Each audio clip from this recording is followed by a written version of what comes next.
Bienvenidos al canal de YouTube de Ediciones Rodio.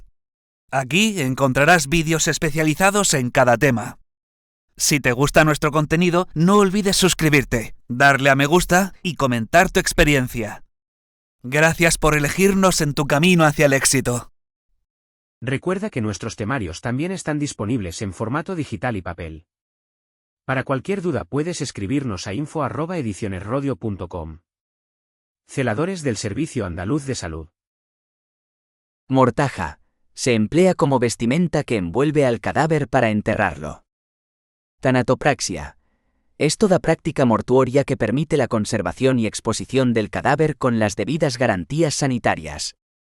Tanatopsia, autopsia y necropsias post-mortem. Consiste en la disección y examen del cuerpo de una persona fallecida, para determinar la causa de la defunción o la presencia de un proceso patológico. Se distinguen dos tipos de autopsias. Autopsia clínica. Es el examen realizado sobre el cadáver de una persona fallecida a causa de enfermedad y que tiene como objetivo final la confirmación de las causas de la muerte. Autopsia médico-forense. Es el estudio de un cadáver o restos humanos con el fin de informar a la autoridad judicial de las causas y circunstancias de su muerte. Tanatología. Se entiende por tal la suma de conocimientos relativos a la muerte, desde el punto de vista médico-legal especialmente. Rigor mortis o rigidez cadavérica.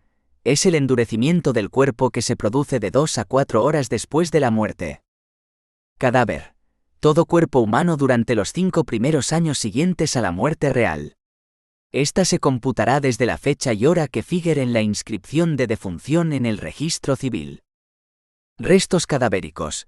Todo lo que queda del cuerpo humano terminados los fenómenos de destrucción de la materia orgánica, una vez transcurridos los 5 años siguientes a la muerte real.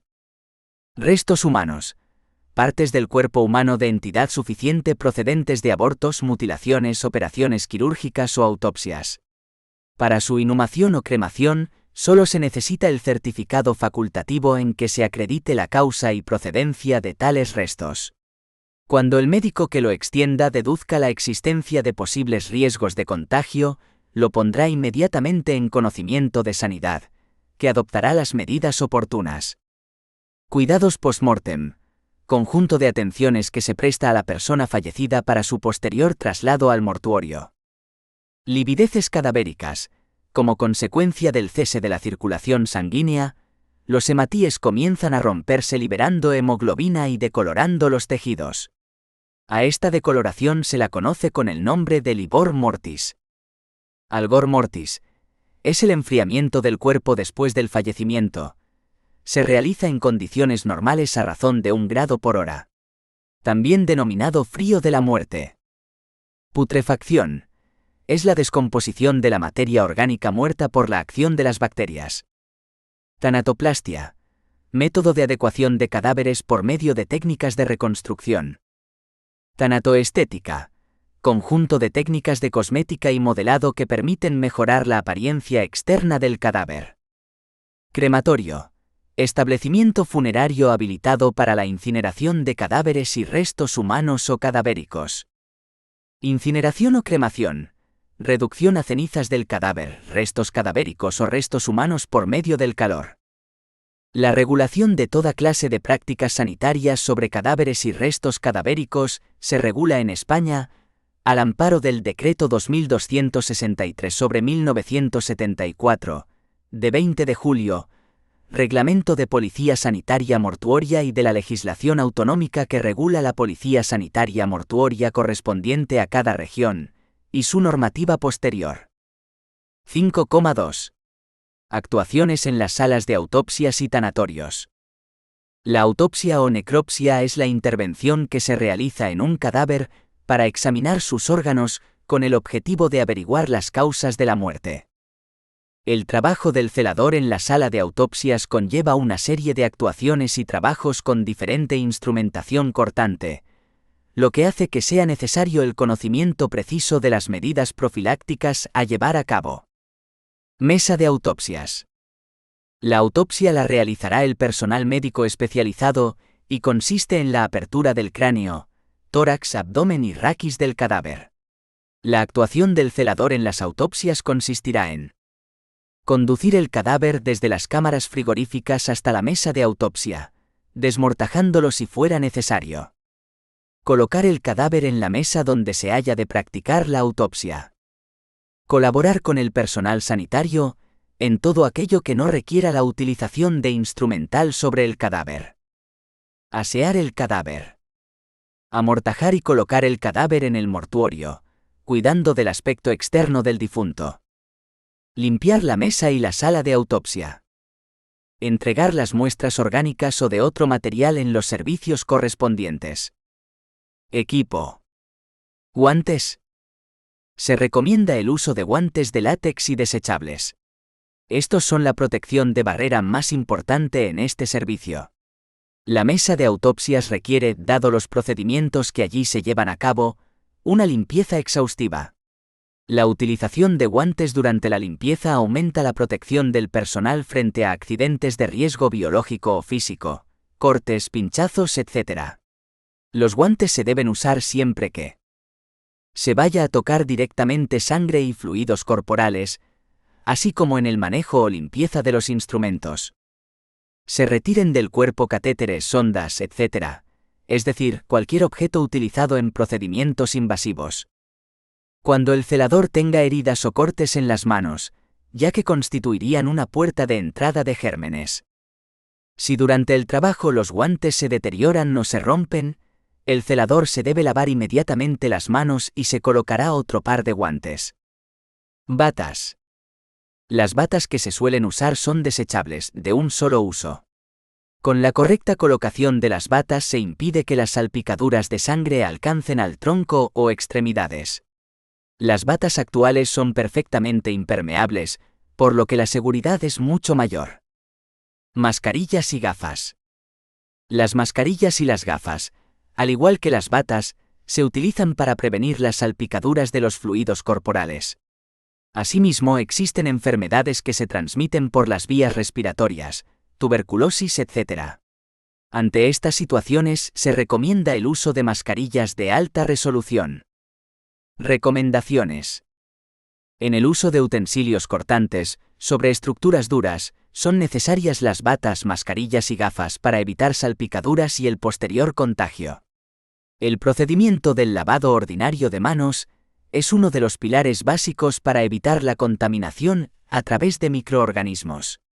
Los pasos a seguir ante una exposición accidental con fluidos corporales.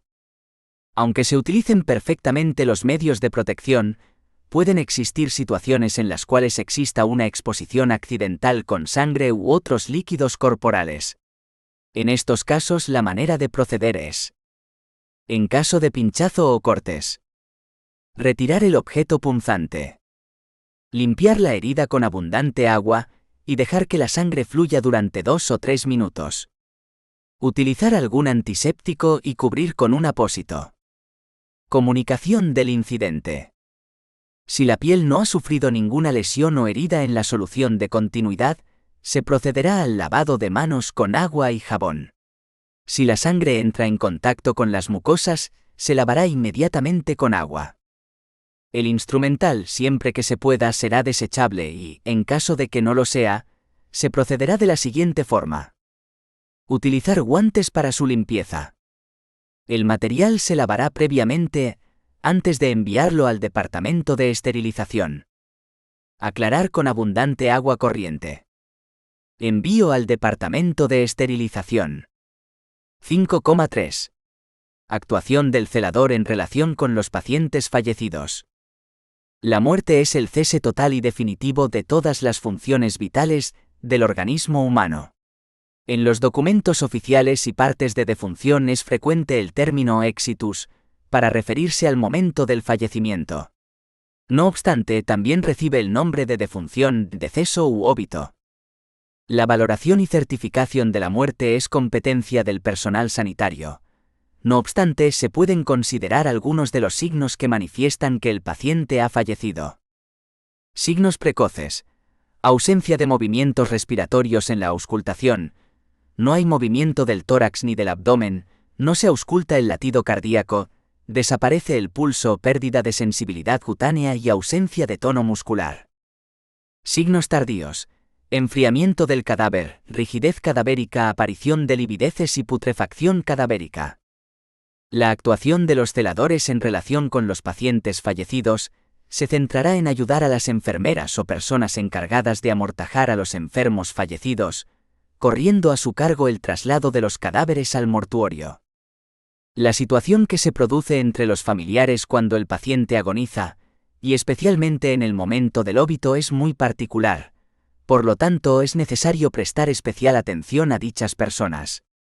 En dicho momento se debe tranquilizar a la familia, pedirles serenidad y con amabilidad, que se retiren a otras dependencias.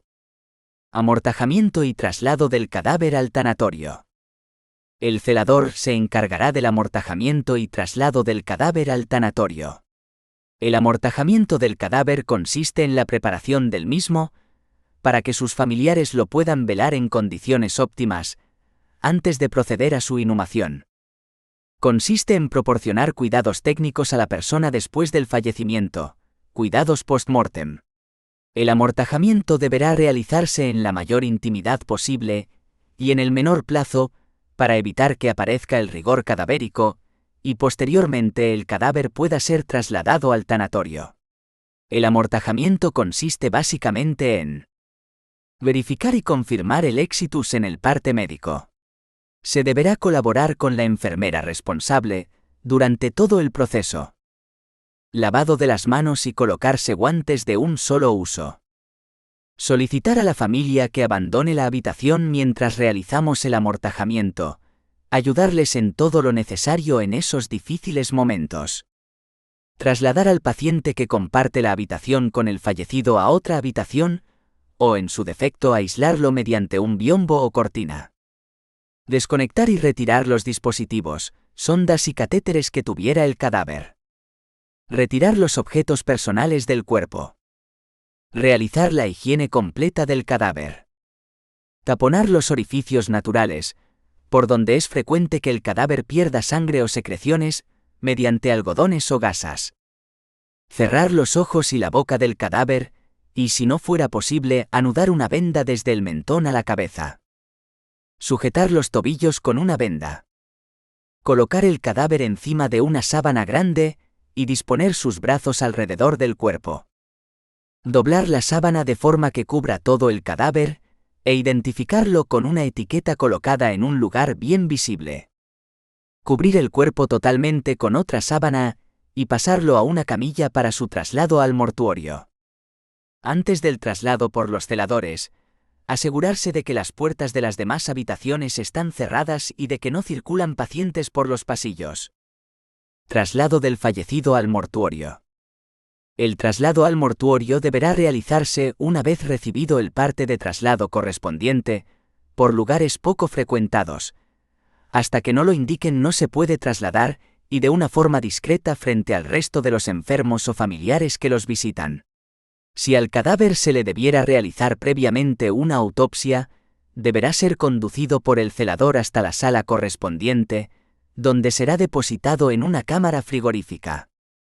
El Estatuto de Personal No Sanitario establece con respecto a las funciones del jefe de personal subalterno. Es misión suya informar a los familiares de los pacientes fallecidos en la institución sobre los trámites precisos para llevar a cabo los enterramientos, y si es necesario los pondrán en contacto con la oficina administrativa correspondiente para completar dicha información. El traslado del cadáver al mortuorio corre a cargo del celador acompañado de otro celador, concretamente del celador del servicio donde se ha producido el deceso. El traslado del cadáver se hará en camilla cubierta, o la camilla debe protegerse con una sábana, y el cuerpo debe cubrirse con otra que lo cubrirá por completo y se trasladará desde el servicio en el que se produjo el exitus, fallecimiento, hasta el depósito. Nunca irán acompañados de los familiares del difunto. Antes de salir de la habitación con la camilla, se debe asegurar de que el pasillo se encuentre despejado de enfermos y visitantes. En caso contrario, se les invitará a entrar en sus habitaciones y luego se saldrá con la camilla. Se bajará con discreción al mortuorio depositándolo en la cámara frigorífica, de manera que la cabeza del enfermo quede a la puerta de la cámara, por si hubiese que reconocer el cadáver, dejando en la puerta una etiqueta con los datos del cadáver para su posterior identificación. El mortuorio debe permanecer en las mejores condiciones de higiene y limpieza después de la colocación del cadáver en la cámara. Si al cadáver debiera realizársele previamente una autopsia o necropsia, deberá ser conducido igualmente por el celador hasta la cámara frigorífica libre correspondiente, salvo que se le esté esperando para realizar la misma. Algo improbable. Hay que recordar que el cuerpo del difunto pertenece por ley a su familia, salvo que éste haya dispuesto de forma explícita y por escrito otra disposición, instrucciones previas, o bien que la familia lo don con fines científicos o humanitarios. 6. Otras funciones del celador. 6,1. Higiene del paciente. 1. Conceptos generales. A. Limpieza. El procedimiento denominado limpieza es el paso previo a la desinfección y a la esterilización. Busca la destrucción de todo resto de materia orgánica y de los gérmenes patógenos que puedan contener utilizando medios físicos. En general, se precisa enjuagar con agua fría, sumergir el material en agua con desinfectante. Los instrumentos se frotarán con cepillo y detergente desmontando aquellas piezas que puedan serlo, secando todo con cuidado y finalmente empaquetarlo de manera adecuada. Siempre ha de realizarse utilizando guantes. Hay dos tipos de material a limpiar: el utilizado por el paciente y el material clínico. Con respecto al utilizado por el paciente se encuentra la ropa de cama y la operatoria. Esta ropa sucia se clasificará según la posibilidad de contagio o el grado de suciedad, colocándola en bolsas de distintos colores que indicarán la urgencia del lavado, la necesidad de desinfección, de esterilización o de un lavado normal. Con respecto al material clínico, se encuentran útiles de vidrio, de caucho y el instrumental clínico. Este último es cuidado y limpiado por el auxiliar de enfermería, aunque el celador debe ayudar en esta labor cuando le sea solicitado. B. Desinfección. Consiste en suprimir los microorganismos patógenos existentes en la habitación del enfermo, ropa, manos, piel, etc. No elimina todos los microorganismos ni sus formas de resistencia, esporas. Es un procedimiento de antisepsia. Para conseguir la desinfección hay que hacer un cepillado y lavado, con agua y jabón, del objeto que se quiere desinfectar. Utilizar sustancias químicas con acción desinfectante o antiséptica. Se llaman desinfectantes a los productos químicos usados para la desinfección de objetos y materiales clínicos. Son de uso frecuente la lejía, hipoclorito sódico, jabón, formol, etc. Es un buen desinfectante es aquel que no es tóxico ni corrosivo. Es de bajo costo, olor agradable y se puede usar diluido en agua o alcohol. Los desinfectantes son bactericidas, es decir, capaces de matar los microorganismos. Se llaman antisépticos aquellos productos químicos utilizados para la desinfección de piel, heridas y cavidades del organismo. Son de uso frecuente la tintura de yodo, clorexidina, alcohol yodado, mercurocromo, retirado para uso humano, etc. Su característica principal es que impiden o retardan el crecimiento los microorganismos. Pueden ser bactericidas, matan o bacteriostáticos, inhiben el crecimiento de las bacterias. Un material desinfectado no está esterilizado. La desinfección no elimina a todos los microorganismos y sus formas de resistencia, esporas. Pero un material que ha sido sometido a la esterilización está por ende desinfectado, puesto que se ha eliminado cualquier forma de vida o resistencia de bacterias, virus, etc. Hay que tener en cuenta que cualquier microorganismo que contacte con tejidos humanos, que son normalmente estériles, puede producir infección. Por esta causa es imprescindible que todos los objetos que puedan contactar con los tejidos estériles sean a su vez previamente esterilizados. Existen tejidos humanos que no requieren que los objetos que entren en contacto con ellos estén esterilizados, pero sí que hayan pasado por una desinfección de alto nivel. Un ejemplo de este tipo de tejidos son las membranas mucosas. Una de las barreras más efectivas para evitar el contacto de los microorganismos con tejidos estériles es la piel intacta. De este modo no es necesario que los objetos que entren en contacto con la piel sean esterilizados o desinfectados a alto nivel. Antes de proceder a la esterilización o a la desinfección de un objeto, hay que limpiarlo, para evitar que tenga acumulada sangre seca, pus, etc., y dificulte el paso del calor, el gas, etc., impidiendo así una total desinfección o esterilización. Una vez que es dado de alta, se aplica una desinfección final a toda la unidad del paciente. Asepsia. Es un método cuyo objetivo es eliminar los microorganismos o gérmenes, tanto en superficie como en profundidad.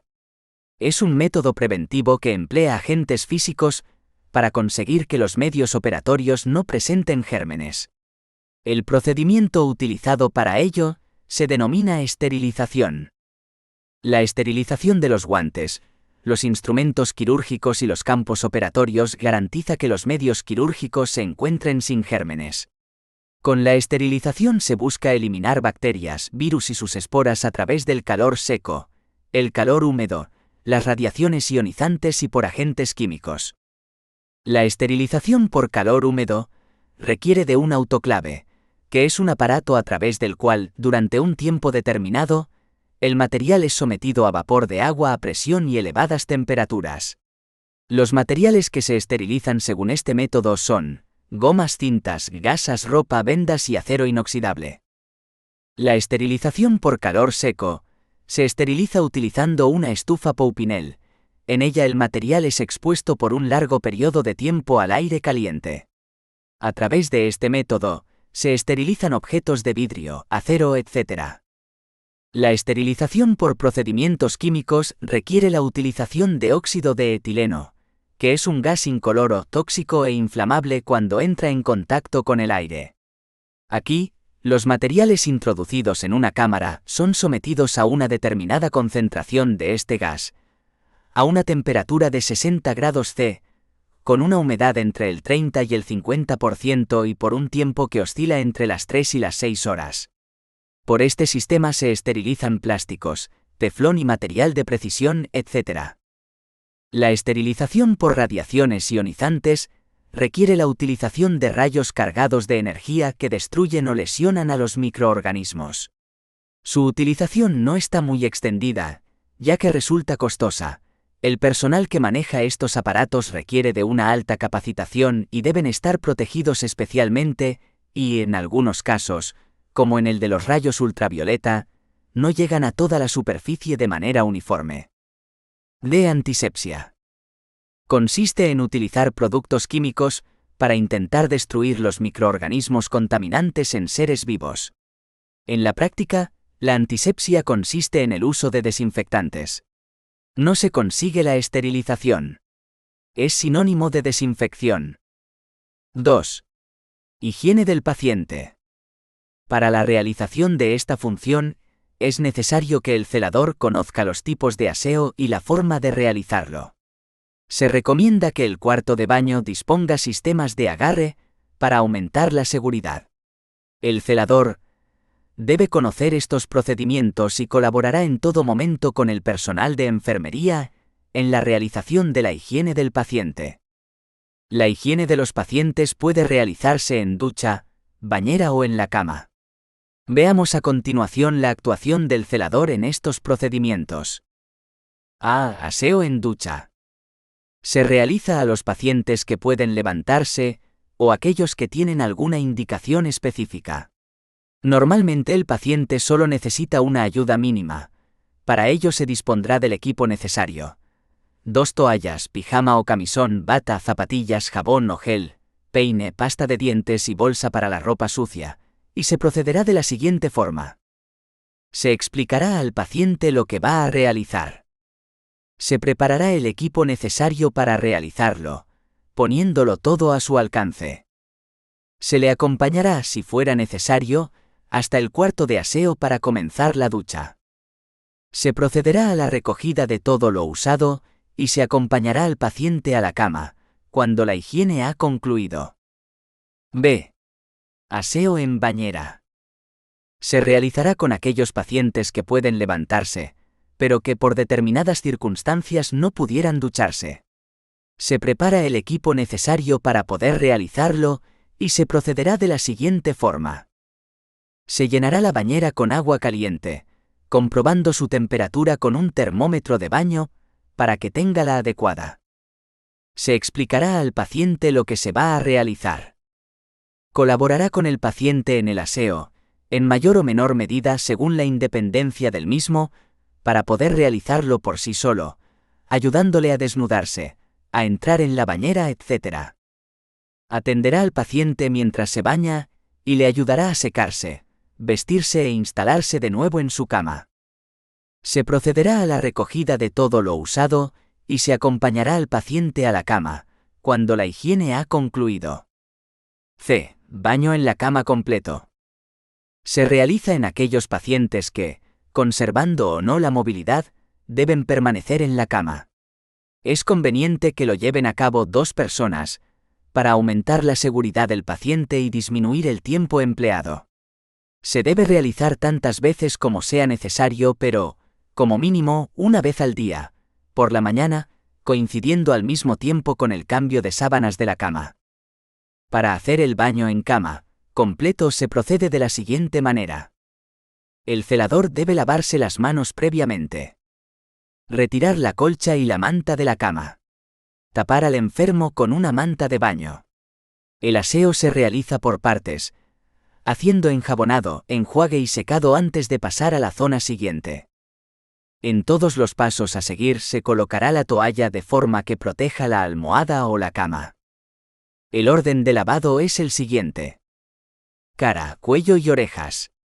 Se moja una torunda en el agua, cogiéndola con las pinzas para limpiar los párpados, una para cada ojo. Seguidamente el pabellón auricular y posteriormente el contorno de la boca y aletas de la nariz. Finalmente, la cara y cuello secándolos con otra toalla. Brazos y manos. Se coloca una toalla debajo y se lava de arriba hacia abajo. Meter las manos del paciente en un recipiente con agua caliente, para facilitar la limpieza y el cortado de las uñas. Se lavan las axilas. Tórax. En las mujeres lavar y secar bien el pliegue submamario. Para limpiar la zona pectoral hay que tenerla descubierta el menor tiempo posible, o bien hacerlo por debajo de la toalla que la cubre. Abdomen. Proceder igual que en todas las partes explicadas. Extremidades inferiores. Se le coloca el pie en un recipiente con agua, como sucedía con la mano. Primero se lava un miembro siempre de arriba hacia abajo, y después se hace lo mismo con el otro. Hay que secar muy bien los pliegues interdigitales. Espalda y nalgas. Colocar al paciente en decúbito lateral, con una toalla extendida, a lo largo de la espalda. El lavado se hace también de arriba hacia abajo. Genitales externos. Se le coloca una cuña debajo del periné, con las piernas separadas y flexionadas.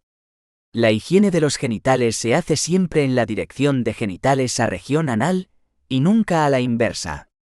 Se trata de evitar el arrastre de gérmenes del ano hacia los genitales, sobre todo en las mujeres. Se hace con agua y un antiséptico no irritante, en lugar de jabón. Después del baño se le cambia el pijama o camisón y a continuación se cambia la cama. Pautas generales para la higiene. Evitar que en la habitación haya corrientes de aire. La temperatura ambiental adecuada es de 24 grados Celsius aproximadamente. Temperatura del agua para el baño entre 37 a 40 grados C. Preparar el material necesario y tenerlo a mano. Lavar cada zona del cuerpo una vez. Colocar al paciente en la posición más cómoda posible. Procurar preservar la intimidad del paciente, manteniéndolo desnudo al menor tiempo posible. Material necesario para la higiene del paciente. Material de protección. Hule entremetida, manta de baño y biombo si fuese preciso. Material para el lavado. 2 toallas, esponjas, palangana con agua caliente, 45 grados Celsius. Jabón desinfectante. Gasas y pinzas de Kosher y de Duval. Cuña. Tijeras de punta Roma para uñas. Pasta de dientes, cepillo y seda dental para la boca. Champú, peine, cepillo y secador para el pelo. 6,2. Funciones del celador en las ambulancias. El transporte sanitario es una de las prestaciones complementarias del Sistema Nacional de Salud, expresamente reconocido en el Real Decreto 63/1995, de 20 de enero. Transporte sanitario es el que se realiza para el desplazamiento de personas enfermas, accidentadas o por otra razón sanitaria en vehículos especialmente adaptados para esta función. Los servicios de transporte sanitario pueden prestarse con vehículos ambulancias acondicionados para el traslado individual de enfermos en camilla. Con vehículos ambulancias adaptados para el transporte colectivo de pacientes no aquejados de enfermedades transmisibles. 1. Clases de ambulancias. Se distinguen las siguientes. Ambulancias asistidas. Son dispositivos asistenciales móviles destinados a transportar pacientes con procesos patológicos que, durante su traslado, requieren asistencia sanitaria, en especial técnicas de reanimación, mantenimiento y control de funciones vitales.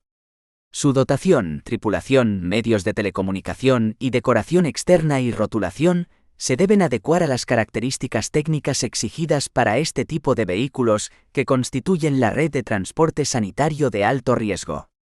Son las llamadas UVI móviles o ambulancias medicalizadas. Estas ambulancias prevén la actuación en ruta de personal sanitario cualificado en emergencias y cuidados críticos. Ambulancias asistibles.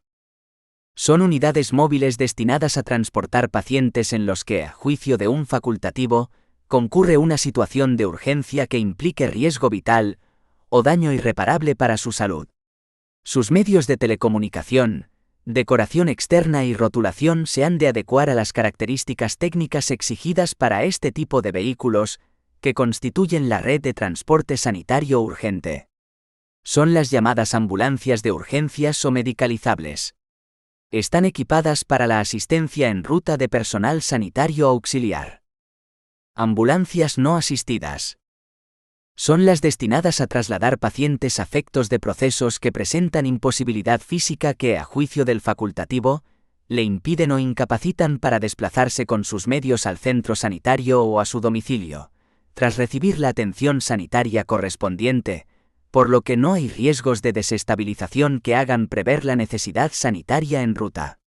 Constituyen la red de transporte sanitario programado. Son las llamadas ambulancias de traslado o no asistenciales. 2. Funciones del celador en ambulancias. En el antiguo Estatuto de Personal No Sanitario se establecía que los celadores tendrán a su cargo el traslado de los enfermos, tanto dentro de la institución como en el servicio de ambulancias. Las concretas tareas que debe realizar el celador en relación con las ambulancias son: trasladar a los pacientes en camilla o carro desde el centro sanitario hasta la puerta de acceso de la ambulancia y viceversa. Pasar al paciente desde la camilla del hospital a la camilla de la ambulancia. Es una maniobra que debe realizarse simultáneamente entre varios profesionales y de la siguiente manera. Se colocan ambas camillas juntas y se frenan. Se sujeta la sábana sobre la que está el paciente por varios puntos alrededor del mismo y todos a la vez elevan la sábana con el paciente, pasándolo a la otra camilla. En sentido inverso, pasar al paciente desde la camilla de la ambulancia hasta la camilla del hospital. Ayudar al paciente a introducirse en la ambulancia, en caso de que éste no vaya en camilla, sino en carro o por sus propios medios. Ayudar al conductor o celador, conductor de la ambulancia, en caso de dificultad de la maniobra de introducción o salida de la camilla en la ambulancia. Hoy día las ambulancias tienen incorporados sistemas automáticos de entrada-salida de las camillas con patas plegables y desplegables automáticas. Acompañar al paciente durante el traslado en la ambulancia, si es requerido. El celador irá sentado en el asiento existente al efecto junto al enfermo. Al llegar al destino, preparará todo lo necesario para bajarlo.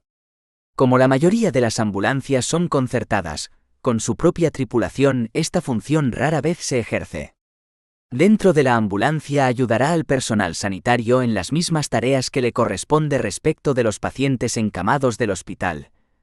Por ejemplo, mover a los que lo necesiten, ayudando en el movimiento y traslado de los enfermos encamados que requieran un trato especial. 6,3. Traslado de documentos, materiales sanitarios y residuos sanitarios. 1. Introducción.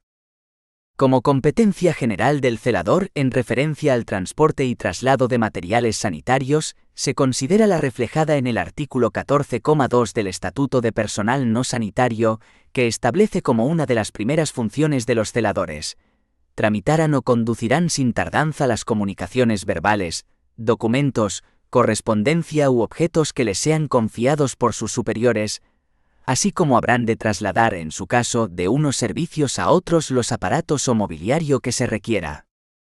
Por ello, en relación con esta competencia general, las realizaciones profesionales básicas a desempeñar por el celador serían las que destacamos a continuación. RP1. Ordenar los documentos recibidos en los servicios generales del centro sanitario, clasificándolos por servicios para identificarlos con agilidad y poder trasladarlos al lugar de destino. CR 1,1 La documentación, correspondencia y comunicaciones verbales se reciben por medio de la solicitud de aquellos servicios que lo requieran para trasladarla posteriormente al destino fijado. CR 1,2 Las comunicaciones verbales y la documentación se trasladan con la mayor brevedad posible a sus puntos de destino para la utilización por parte del personal que lo requiera. CR 1,3 Los impresos, la documentación y la correspondencia se clasifican de acuerdo a las normas internas establecidas para distribuirlas posteriormente a los departamentos.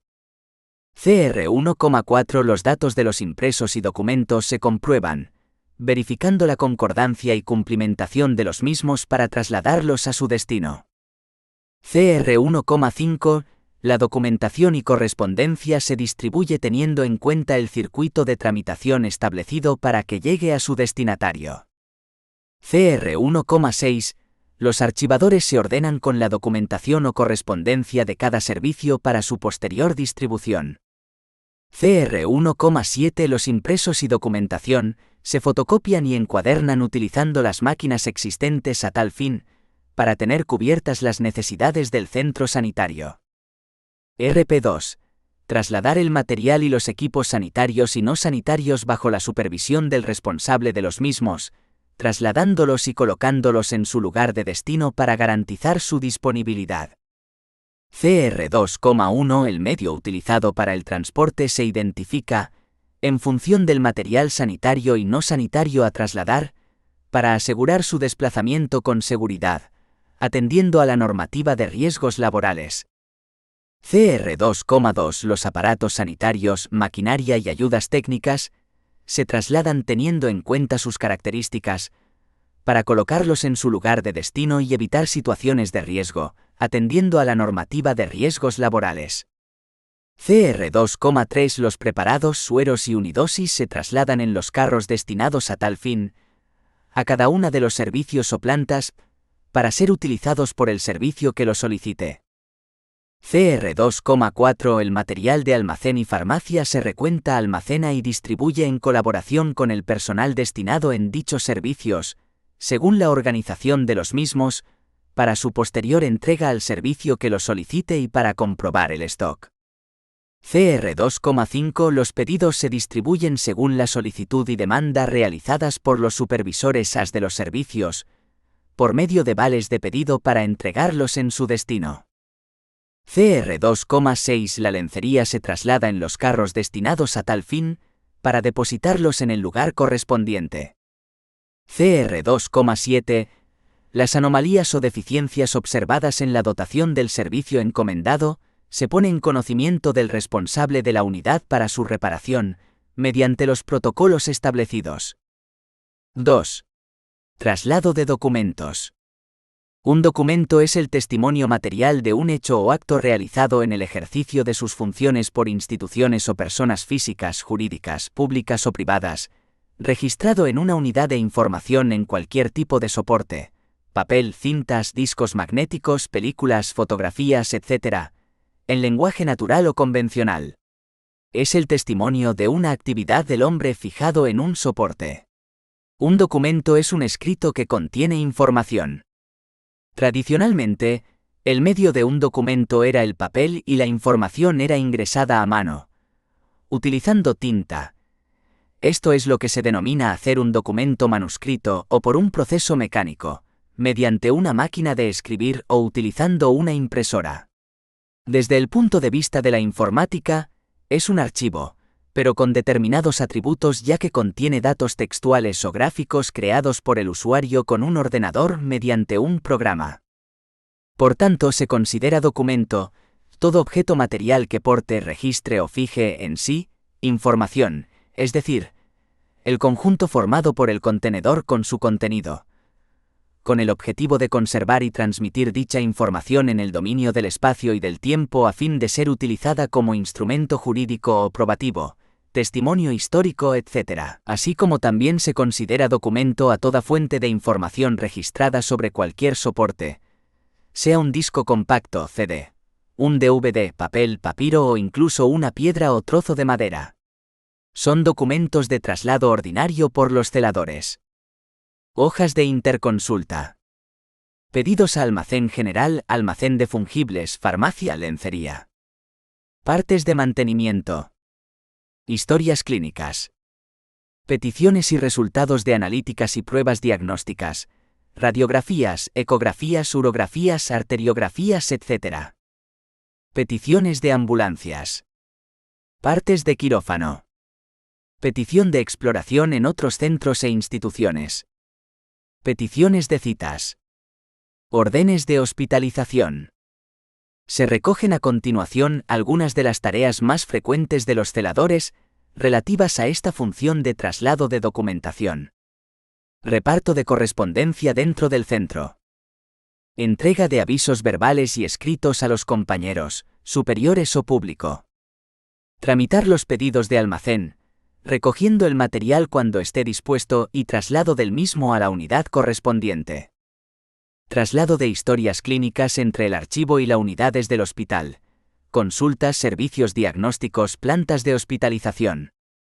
Traslado de portafirmas desde las unidades administrativas a asistenciales hasta las direcciones o jefaturas correspondientes, para que los escritos sean firmados y o registrados, en su caso, y posterior devolución a las unidades.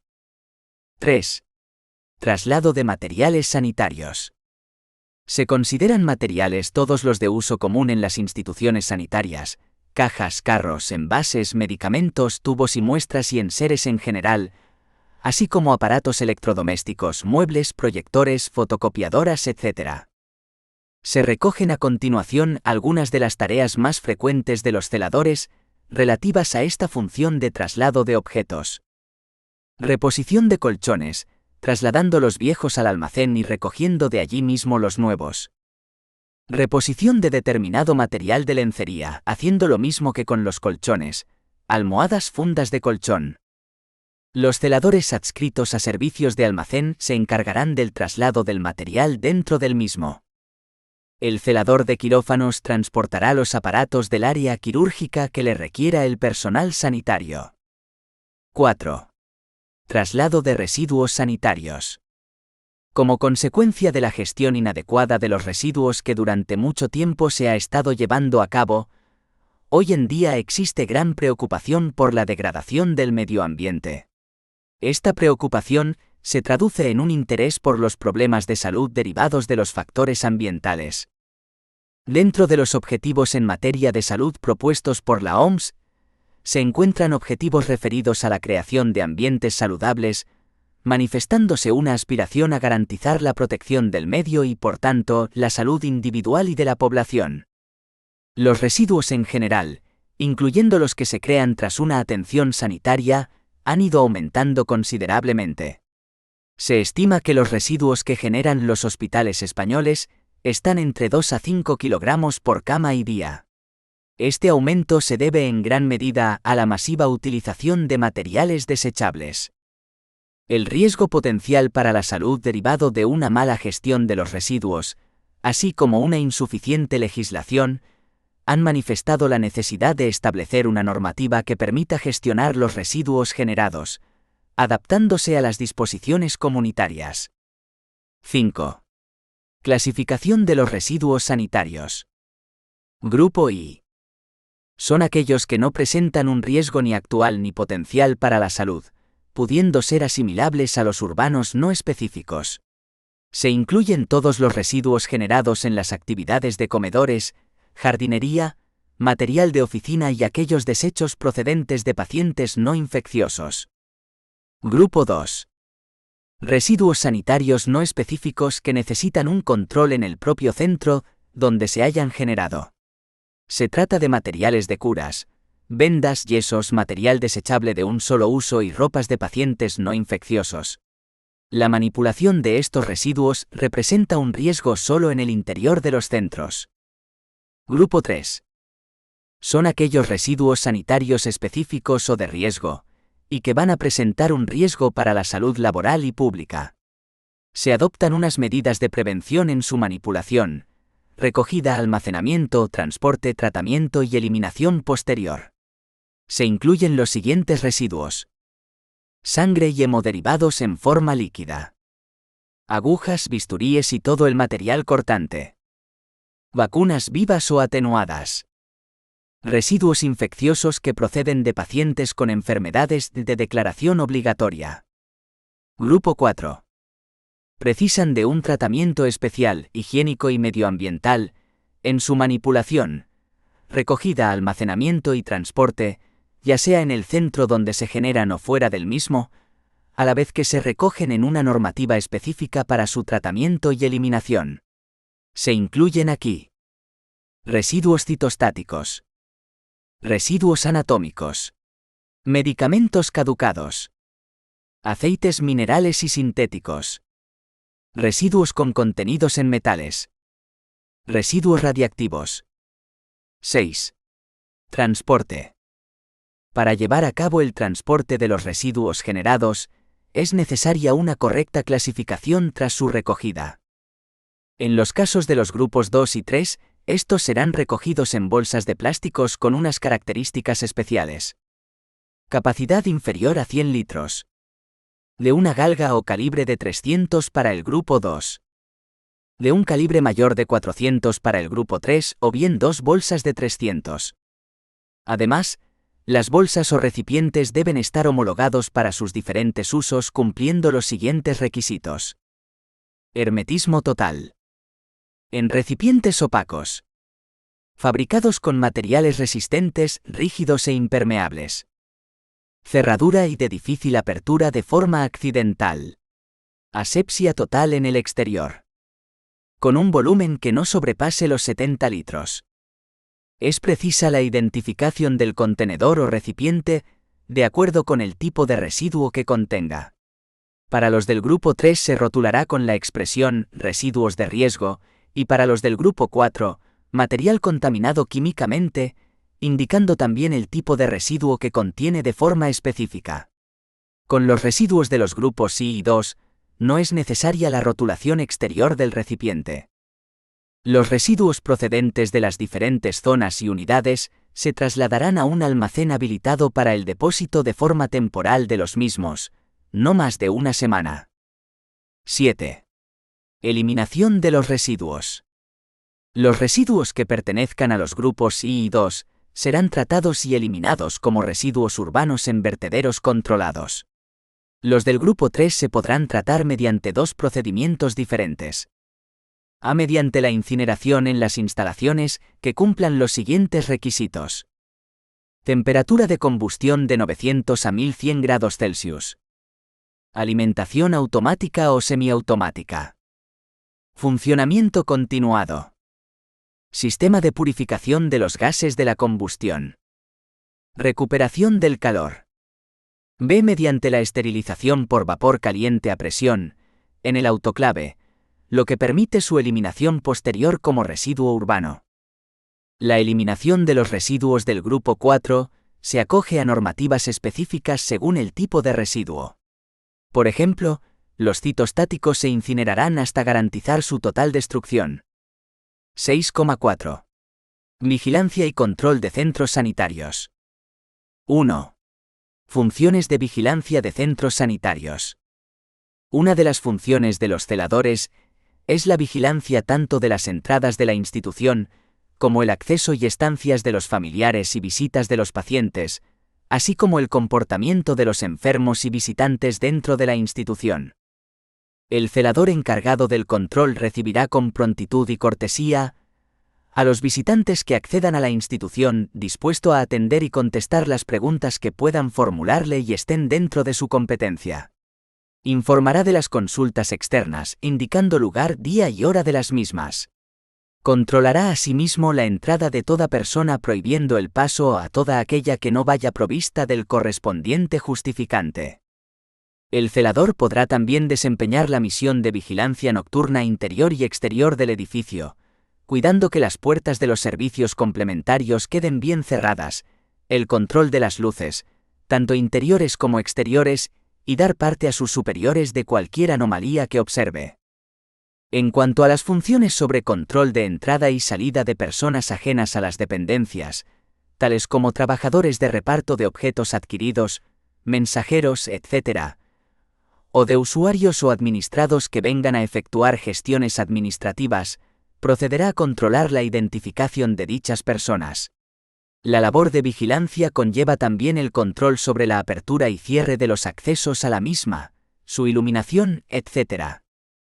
Tomarán también las medidas necesarias en aras a la seguridad de los edificios, locales o espacios confiados, anotando y dando cuenta a sus superiores de las anomalías e incidencias que observen.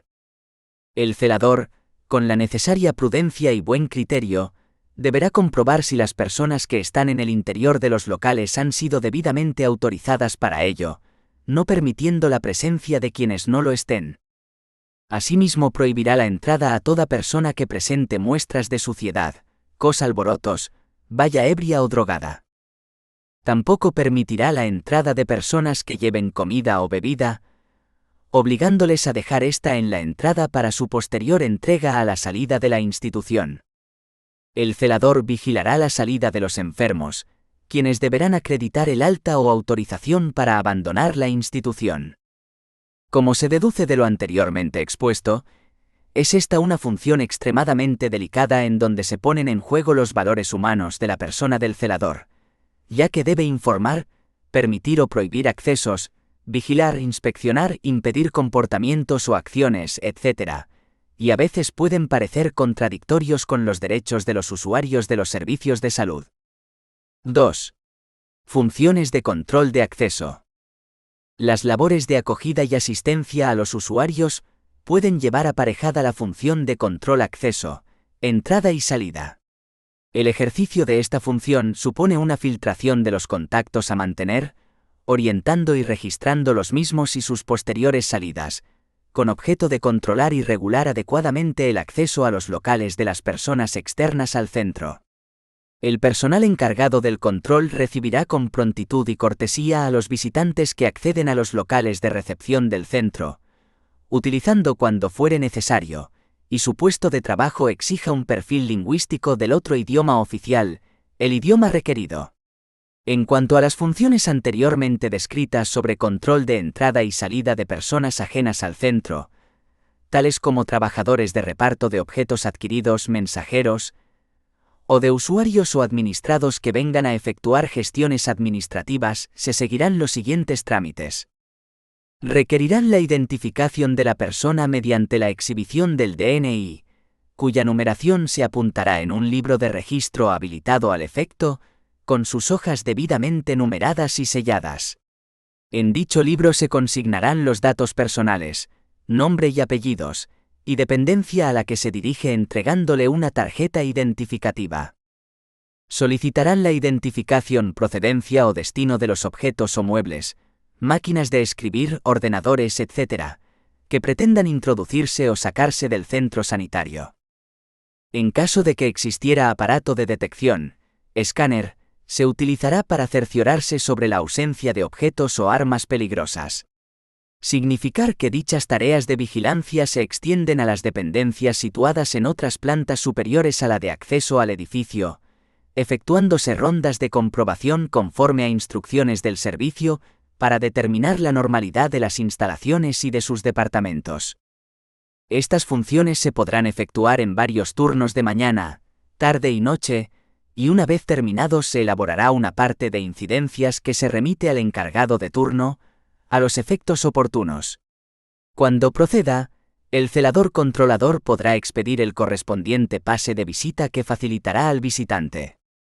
Por último, hay que añadir que este personal controlará visualmente la salida de las visitas, procediendo cortésmente a su despedida y, en su caso, recogiendo los correspondientes pases de visita emitidos, según el protocolo del centro. 7. El celador en salud mental. 7,1. Generalidades. Con la Ley General de Sanidad en el año 1986, Ley 14/1986, de 25 de abril, se produjo la plena equiparación del enfermo mental con los demás pacientes y usuarios que requieren servicios sanitarios y sociales, sobre la base de la plena integración de las actuaciones relativas a la salud mental en el sistema sanitario general, art. 20 LGS. Como consecuencia, en el ámbito de la salud mental, las administraciones sanitarias competentes adecuarán su actuación a los siguientes objetivos. La atención a los problemas de salud mental de la población se realizará en el ámbito comunitario, potenciando los recursos asistenciales a nivel ambulatorio y los sistemas de hospitalización parcial y atención a domicilio, que reduzcan al máximo posible la necesidad de hospitalización. Se considerarán de modo especial aquellos problemas referentes a la psiquiatría infantil y psicogeriatría. La hospitalización de los pacientes por procesos que así lo requieran se realizará en las unidades psiquiátricas de los hospitales generales. Se desarrollarán los servicios de rehabilitación y reinserción social necesarios para una adecuada atención integral de los problemas del enfermo mental, buscando la necesaria coordinación con los servicios sociales. Los servicios de salud mental y de atención psiquiátrica del sistema sanitario general cubrirán, asimismo, en coordinación con los servicios sociales, los aspectos de prevención primaria y la atención a los problemas psicosociales que acompañan a la pérdida de salud en general. En aplicación de estos objetivos. 1. La salud mental se aborda desde la atención primaria y de la atención especializada. Para ello se han creado múltiples dispositivos en ambos niveles asistenciales que asisten al enfermo mental en el ámbito extrahospitalario. 2. En efecto, la red de hospitales psiquiátricos constituía un subsistema sanitario propio y excluido del sistema de la seguridad social hasta la Ley General de Sanidad. El propósito de la LGS es integrar al enfermo mental en el sistema general de asistencia sanitaria. 3. Se han creado, en los hospitales generales, unidades de psiquiatría salud mental de pacientes agudos, como una unidad asistencial especializada más del centro para ingresar a los enfermos mentales que, finalmente, requieren hospitalización. En los últimos años, la asistencia psiquiátrica ha cambiado en muchos aspectos. Se han creado centros de salud mental, hospital de día, pisos protegidos, comunidades terapéuticas, desapareciendo el llamado manicomio, donde se intentaba encerrar y alejar al enfermo mental de la población sana. Actualmente, los manicomios han dado paso a las unidades de agudos de los hospitales, donde se tratan casos de carácter temporal. 7,2. Recursos asistenciales en salud mental. Los recursos asistenciales en salud mental hacen referencia a todos los dispositivos integrados en el área de salud, encaminados a la prevención, asistencia y rehabilitación de las personas. La distribución de estos recursos se atiene a determinaciones de tipo epidemiológico, existiendo un reparto proporcional al censo demográfico. La salud mental en nuestro país está conformada por A. Dispositivos sanitarios. B. Dispositivos intermedios o rehabilitadores. Dispositivos sanitarios. 1. Centro de salud mental. La estructura asistencial está sectorizada y dividida en áreas sanitarias que dependen o de las respectivas comunidades autónomas. También existen conciertos entre el servicio sanitario público y otras instituciones de carácter privado. El objetivo de la red asistencial es la atención psiquiátrica especializada a pacientes remitidos desde la atención primaria o de otros niveles sanitarios, con seguimiento continuado. Para ello se realizarán consultas de acogida, consultas de revisión, psicoterapias individuales de grupo, de pareja, administración de medicación y otros tratamientos, seguimiento de enfermería, asistencias domiciliarias, etc. El centro de salud mental es la vía de acceso al resto de dispositivos sociosanitarios en este campo de la salud. Se constituye con un equipo multidisciplinar en el que se incluyen psiquiatras, psicólogos, enfermeros, trabajadores sociales, auxiliares de psiquiatría y celadores principalmente. 2. Unidad de hospitalización psiquiátrica. Unidades de estancia corta. Son unidades adecuadas a la hospitalización de pacientes con enfermedades mentales, localizadas la mayor parte en hospitales generales. Están sectorizadas y se coordinan con el resto de los recursos de salud mental y asistencia psiquiátrica. Se encuentran atendidas por un equipo multidisciplinar. Trabajan las 24 horas del día y se dedican a la atención de los siguientes casos. Cuando la patología presentada pueda ser una amenaza para el propio paciente o para los demás. Fracaso de tratamientos ambulatorios en otras instituciones. Separación del entorno socio-familiar, por ser negativo para el paciente o viceversa, cuando la enfermedad del paciente no puede ser atendida en condiciones por la familia. Evaluación y proceso diagnóstico. Desintoxicación. Enfermedad física que se agrava con patología psíquica. 3. Hospital de día. Es una alternativa al ingreso total. Se puede definir como una hospitalización parcial. Se debe realizar una programación individual que comprenda tratamientos, psicoterapia, terapia ocupacional, socioterapia y reeducación. El horario generalmente es de mañana y media tarde, 9 de la mañana a 5 de la tarde, y se permanece en el propio domicilio el resto del tiempo. El tratamiento tiene una duración de 1 a 6 meses. Dispositivos intermedios o rehabilitadores. 1. Centro de día. También denominados centros de rehabilitación psicosocial. Trabajan con pacientes crónicos en situación de dependencia o con medio sociolaboral desestructurado. Su finalidad es la recuperación de habilidades o destrezas para integrarse en la sociedad. Se debe llegar a la autonomía e independencia. Se utilizan técnicas de psicoterapia individuales, grupales, terapias ocupacionales, etc. 2. Centro de media estancia. También denominados unidades residenciales rehabilitadoras de media estancia. Pertenecen al nivel terciario, y su objetivo es la rehabilitación del paciente después de haber pasado un ingreso de 6 a 12 meses. Utiliza terapias de grupo, individuales, terapia ocupacional y formación en actividades y oficio. 3. Centros de larga estancia. También denominados unidades residenciales rehabilitadoras de larga estancia.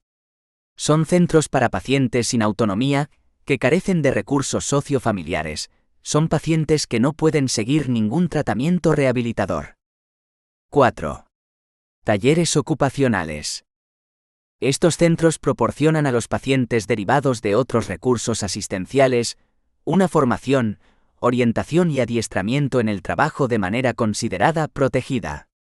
Posteriormente estos pacientes pasan a talleres protegidos, donde se le acercará al mundo laboral. La terapia ocupacional consiste en la utilización terapéutica de las actividades de autocuidado, trabajo y ocio, con el fin de incrementar la independencia funcional de la persona. 5.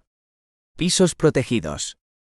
Se les considera de carácter terciario, y la mayoría de sus pacientes derivan de otros recursos rehabilitadores.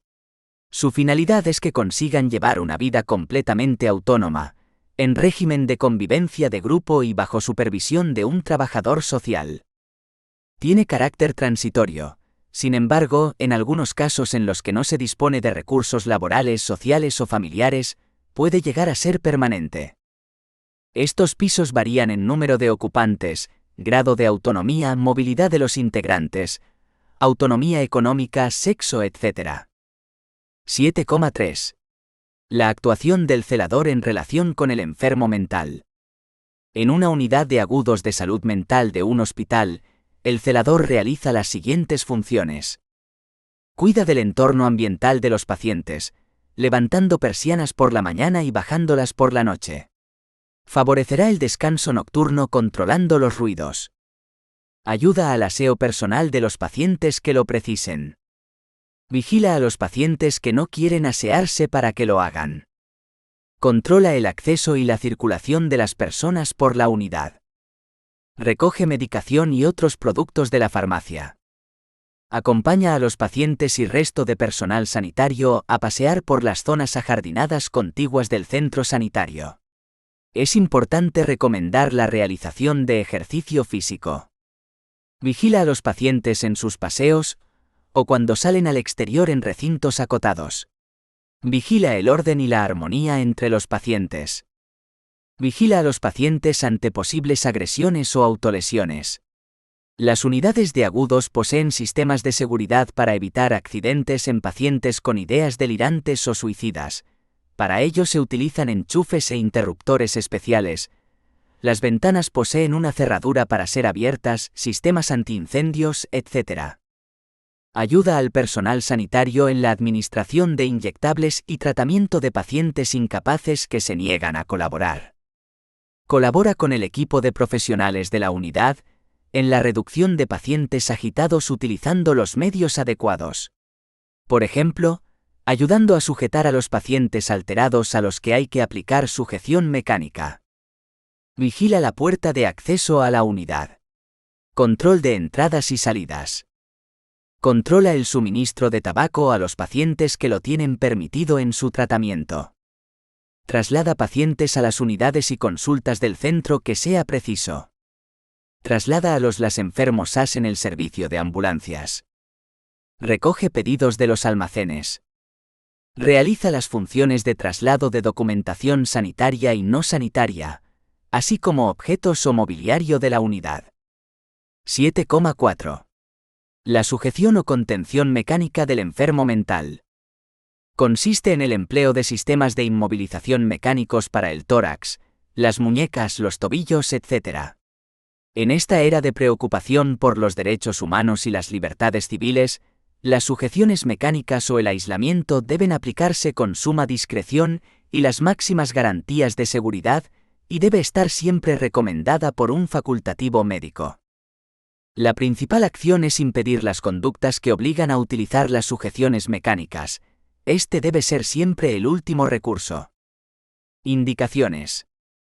1. Conducta violenta de un paciente que resulte peligrosa para él mismo o para los demás. 2. Agitación no controlable con medicamentos. 3. Representan una amenaza para su integridad física debido a la negación del paciente a descansar, beber, dormir, etc. 4. En situaciones de riesgo que no puede ser controlado de ninguna otra manera, pueden contenerse temporalmente, para recibir la medicación, o durante largos periodos, si no se pueden administrar los fármacos o no le hacen el efecto esperado y continúan siendo peligrosos. Es frecuente que los pacientes sujetos se calmen después de transcurrido algo de tiempo. 5. A nivel psicodinámico, estos pacientes incluso pueden recibir con satisfacción el control de sus impulsos, pero deben estar indicados terapéuticamente. Principios generales. Son aplicables en cualquier situación, aunque no existen normas fijas sobre cómo hay que actuar ante una situación de violencia. Muchas veces reina la improvisación. 1. Distraer al paciente. Se intervendrá cuando exista un número suficiente de personas, 4 o 5, se informará al resto de compañeros a través del teléfono o la alarma. Mientras, se deberá vigilar y distraer la atención del paciente. Nos colocaremos a una distancia adecuada. Se le informará de que está perdiendo el control, pero que se le va a ayudar si él lo desea. Todo ello en un tono firme pero comprensivo. 2. Debe existir un plan de actuación preacordado. La implicación en la actuación de reducir al paciente debe ser de todo el personal, independientemente del estamento profesional. 3. Preparación del personal. Debe despojarse de todo objeto peligroso para su integridad física y también la nuestra: gafas, relojes, pulseras, pendientes, etc. 4. Evitar público, ya que el paciente va a adoptar una posición más heroica que la que tendría si estuviera solo. Además, servirá para aumentar la ansiedad en los demás pacientes, especialmente en pacientes paranoides. 5. Momento de la intervención. En el momento que muestra signos de violencia inmediata, ejecuta actos violentos contra objetos. Si observa personas cerca, actuará contra ellas. El momento indicado será, mientras destruye los objetos, cuando se detiene a recuperar fuerzas. 6. Número de personas. Será de 4 o 5. Es importante que el grupo sea lo más numeroso posible, porque una demostración de fuerza puede ser suficiente para interrumpir la acción. Cada una de las extremidades será sujetada por un miembro del equipo. 7. Actitud del personal. Se va a reducir a un paciente con intención terapéutica. Deben disponerse de sedantes parenterales. Nunca utilizarlo como un castigo. 8. El personal será en todo momento profesional. No mostrará cólera ni afán de castigo.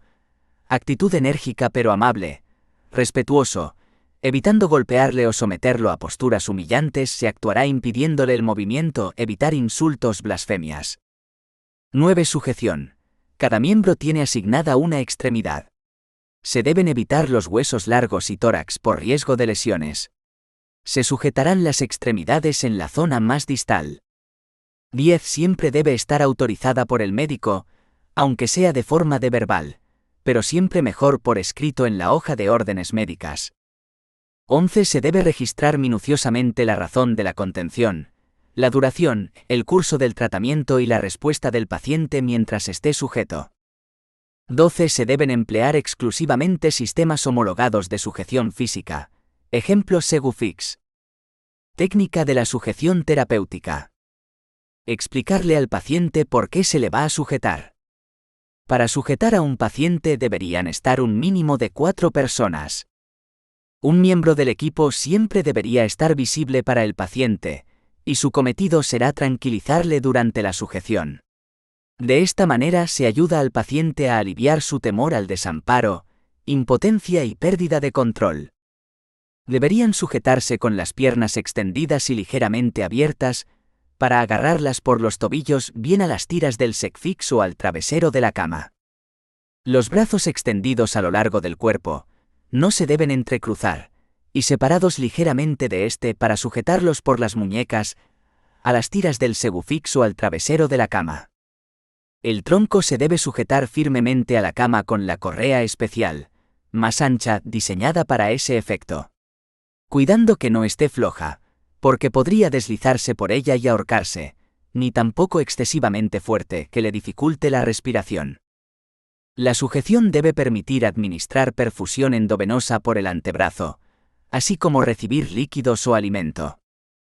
Mantener la cabeza del paciente ligeramente levantada, para disminuir sus sentimientos de indefensión y para reducir la posibilidad de aspiración pulmonar. Comprobar periódicamente cada poco tiempo las sujeciones, por la seguridad y la comodidad del paciente. Después de contener al paciente, el médico debe comenzar el tratamiento mediante una intervención verbal. Incluso cuando están sujetos, la mayoría de los pacientes necesitan medicación antipsicótica de manera concentrada y por vía intramuscular. Cuando el paciente esté bajo control, se deben ir eliminando las restricciones a intervalos de 5 minutos, hasta que el paciente tenga solo 2. Las restantes se eliminarán al mismo tiempo, ya que el paciente no se puede contener con una sola sujeción. La sujeción mecánica debe continuar el menor tiempo posible. A medida que el paciente se va tranquilizando, se le deben ir retirando sujeciones. Actuación del equipo sanitario en un paciente sujeto terapéuticamente. Mantener la dignidad y la autoestima del paciente, porque la pérdida de control y la imposición de sujeciones mecánicas pueden resultar muy penosas para éste. Preservar la intimidad del paciente. Explicar la situación a los otros pacientes sin revelar la información que el paciente considere confidencial. Mantener contacto verbal con intervalos regulares mientras se jale despierto. Implicar al paciente en planes para poder finalizar la sujeción mecánica. Desacostumbrar progresivamente al paciente a la seguridad que supone un entorno de aislamiento. Mantener la integridad física, porque ellos no van a poder atender sus necesidades fisiológicas y pueden sufrir los riesgos que implica la inmovilidad. Comprobar las constantes vitales periódicamente, enfermero. Ayudar al paciente en la higiene personal. Proporcionarle la cuña u orinal. Regular y controlar la temperatura de la habitación. Realizar los cambios posturales necesarios. Almohadillar las sujeciones. Ofrecer alimentos y líquidos si están prescritos por el médico. Observarle frecuentemente y retirar todos los objetos peligrosos de su entorno.